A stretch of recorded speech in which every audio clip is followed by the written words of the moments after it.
বেশ বড় সড়ো একটা দোতলা বাড়ি, অনেকটা পুরনো দিনের হাভেলি টাইপের।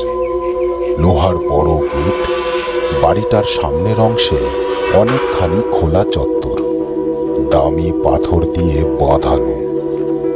গেট থেকে হাভেলির সিঁড়ি পর্যন্ত পাথর বাঁধানো রাস্তার ধার দিয়ে রঙিন নুড়ি পাথর বেছানো। চত্বরের ঠিক মাঝখানে ছোট্ট একটি পরিখা, তার মাঝে শ্বেত পাথরের একটা পরী। কোনো এককালে হয়তো এখানে ফোয়ারা ছিল। বাড়ির চারিদিকে বেশ উঁচু পাঁচিল ঘেরা। কয়েক ধাপ সিঁড়ি দিয়ে উঠে মোটা থামওয়ালা লম্বা করিডোর। করিডোরের ডান দিকে সারিবদ্ধ ঘর। করিডোরের শেষ মাথার দুদিকেই দোতলায় ওঠার সিঁড়ি। দোতলার বারান্দায় নকশাদার জাফরির কাজ। বেশ রাজকীয় ব্যাপার আছে বাড়িটায়।